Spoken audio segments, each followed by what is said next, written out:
So on this channel, I don't really cover sports like that for real, although I watch a lot of sports. And who knows, maybe I would include that into this channel with, you know, future videos if you guys like this video. But I have been keeping up with the WNBA, more specifically Caitlin Clark, and the tremendous, outstanding impact that she's had on this league.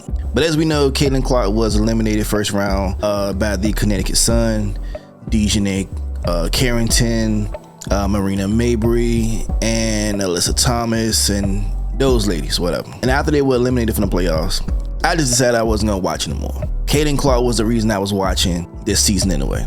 Before Caitlin Clark played this season, I have not watched the WNBA since the Maya Moore days, the Candace Parker days.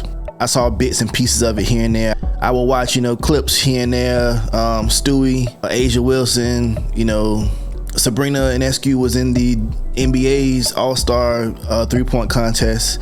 I watched that, but I wasn't a consistent watcher throughout the season. That was until Caitlin Clark, #1 draft pick overall, was selected by the Indiana Fever. I didn't know anybody else in the Fever. I knew Aaliyah Boston, but I didn't watch her once she got drafted first round. I didn't watch for real. I knew who she was. I knew what she was about, but it just wasn't enough to get me into the game. Watching Caitlin Clark play in the women's NCAA tournament, I probably watched more games of college women's basketball than I did WNBA basketball. And that's a fact. Which brings me to this point. I haven't watched any of the games prior to the Fever being swept, which I believe it should be more games than just 3 games in the first round. Like, how you even have a chance if it's only 3 games in the first round? But that may be another video. The Connecticut Sun are now going up against the Minnesota Lynx, which I like the Minnesota Lynx. Like, remind you, I'm a Maya Moore fan. I was even more excited when the Minnesota Lynx drafted Alyssa Peely, but I'm kind of upset how they really haven't been playing her and developing her. I don't know, she's kind of like faded off. I don't know what's going on with her, but I wish she get more minutes, because in college, Alyssa Peely, she was it. But they haven't really been playing her, which I'm not gonna say they need to play her, because as we see, the Lynx are dangerous by themselves. So she's in great company to just sit back and learn for a while. So I'm not too mad, but I really would have liked for her name to be in the mix with a lot of the rookies that were, you know, getting some playtime, you know. Rakia Jackson, she's another favorite of mine. Cameron Brink is another favorite of mine. I'm a real big fan of Cameron Brink. I like both of those players together. I think that'll be a good one too. But I say that to say this. Caitlin's been getting manhandled all year, which is no surprise to nobody. This is the WNBA. We know it comes with just the WNBA and them propping up a straight white woman in a realm where it's mostly LGBTQ plus community people. So again, another separate video. So she's been getting hammered all year, all season, should I say. Now we get to the basis of this video. Caitlin Clark has had her issues with Dijonai Carrington. A lot of tough physical play has been displayed between those two. For some reason, Dijonai Carrington has it out for Caitlin Clark. A lot of times Caitlin just brushes it off. She doesn't say much. Here recently, we know what was been going on with the eye poke from Dijonai Carrington to Caitlin Clark. We've seen it all multiple angles, so we don't even need to go through that again. I find it funny that in their last game, Dijonai Carrington and Marina Mabrey did a lot of taunting. They played real physical. And as Dijonai Carrington like to say, I don't know, her thing is the seatbelt. The buckle, that's her thing. Hey, if it work, it work. What's crazy is, let's take a trip down memory lane. I remember a time when Dijonai Carrington and Marina Mabrey weren't all the besties they seem to be now since they're on the same team. Check this out. I don't know if anybody remember this game. Marina Mabrey and Dijonai Carrington last night. First, the shut the F up from Marina to Dijonai, and then the Dijonai hair flip at Marina. So obviously this was a heated thing with them. They were going back and forth in this game. This is when Marina Mabrey was still on the Chicago Sky.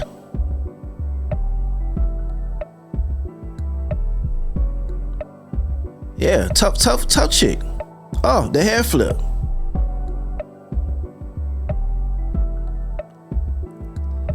Now, if I'm reading her lips correctly, she said something blah, blah, blah, blah, bitches. These two used to go back and forth with the words. It was physical at some point too. When did Marina Mabrey become so tough? Dijonai Carrington with the hair flip. This is the eye poke we saw from Dijonai Carrington to Caitlin Clark. Now we all seen this. Bam, right now. Right now. How you go from an open hand, I get it, the open hand block, to all of a sudden your hand just goes from this to this. We're not going to a whole detailed video about this, but that's all I'm gonna say about that. And you guys can go and develop your own opinion on what you think this is, but it's clear as day. How you go from an open hand trying to swat the ball to all of a sudden your hand just curve and your nail goes directly into that person's eye. I don't care what anyone says, that's intentional. Got something else for you.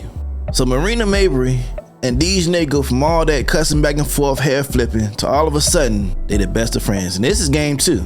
Indiana Fever versus Connecticut Sun, game 2. This is the match that got them eliminated. This is after the eye poke. Let's read the caption. If you're gonna be honest, don't pretend Mabrey didn't mock the incident and Clark by saying hit me in my eye in game 2. Let's look at it. Let's read lips. I'm great at reading lips. Oh, hit me in my eye. Now we all know that whole this is that Carmelo Anthony thing. What was the whole hit me in my eye about? This leads me to think that whole poking in the eye was intentional. But let's just say it wasn't intentional. This right here lets me know that y'all hate her that much because she's that good. And like I said, I'm all for taunting, but let's just be real about what the taunt is about. I'm all for games getting heated. I'm all for games having tension. I like edgy play. But let's just be real about what we doing here. Don't do anything intentional and then you want to get on press conference later saying it was a basketball play. No. See, the thing about this is, if it's me and I meant to poke in your eye, I'm gonna let you know, hey, things get chippy. So even if that wasn't the case and you did mean to poke her in the eye, stand on your square about it. Before these two linked up, Caitlin Clark used to have them two in the ringer. I seen clips of Dijonai Carrington lay flat out on the floor from moves that Caitlin Clark put on her. Marina Mabrey had to request a trade from her team because the former team she was with couldn't do anything with Caitlin Clark. Which brings me to the point of this video.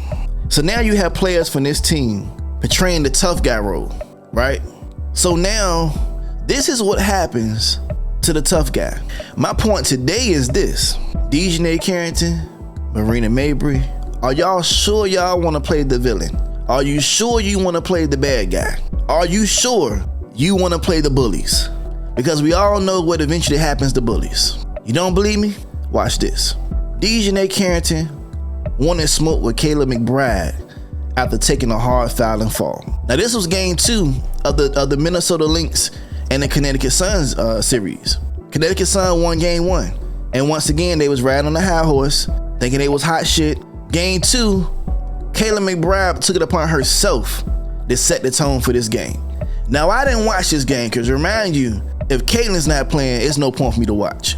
I'm one of those people because I don't like the treatment of a person who has elevated your sport. So I'm one of those people. I hope the ratings fall.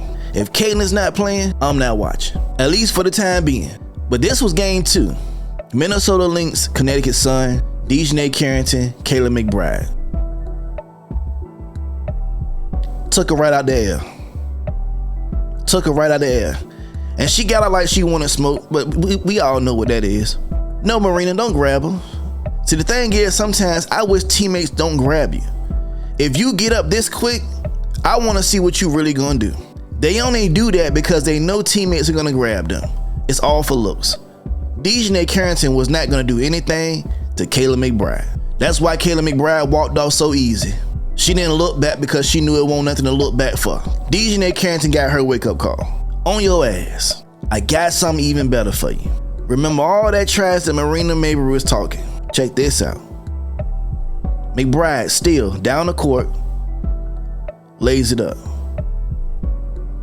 Jumps in her face, yeah. Are you sure you want to be the bullies? Are you sure? Are you sure you want to be those tough guys? See how that energy is when somebody match it? Don't look the same as it did. It ain't none of these. It ain't none of these hit me in my eyes. Okay.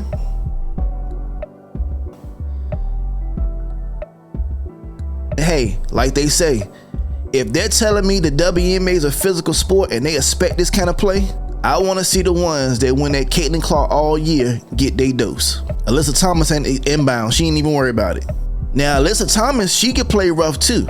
But I believe in this game, from all the clips that I saw, she didn't want to smoke. She saw what the Minnesota Lynx were on that night, and she decided she ain't want that smoke. And look at that. Dijonai Carrington doesn't even help your little duo now. Look at this. She's all there, and look at Dijonai running off, because she got her piece early in the game. They don't humble her. Now it's a little humbling to number 4. It seemed like they woke up this morning with humble pie for breakfast. I'm all for it. I'm all for it. I'm all for people getting a taste of their own medicine. Now, there's nothing to take away from these two ladies' potential as basketball players. They're great players. And like I say, I'm all for the chippiness. I'm all for the tension. I'm all for the aggressiveness. But you got to be careful what role you decide to play in this game. Now, like I said earlier, I'm not watching the game anymore. And now that I know that these two finally got their taste of humble pie, hey, I'm ready for next season. Because it seemed like the Aces is about to get swept. It's probably going to be Minnesota Lynx versus New York Liberty at the championship game anyway, which possibly can bring in some views. I'm only tuning in to the championship game if it's Minnesota Lynx versus New York Liberty. I mean, that's all I got for this video. It's a little different. Life sometimes is humbling. All I can say is, I hope the Minnesota Lynx keep that energy up. That's the only way they can get out of this series alive. Be prepared for all smoke. Alright, you guys, if you like this video, make sure you hit that thumbs up on this video. If you haven't subscribed to this channel, please subscribe to this channel. Make sure you hit that bell for notifications. If you want to see more videos like this, sports or anything else, music, whatever the case may be, let me know down in the comments, and we can cover it. I want to go live one day and have a conversation about just various topics and just go. But this was fun. I like this video, so like this video. Until the next time, you guys stay safe, you guys stay cool, love yourself, love each other. I'll see you in the next video. Peace.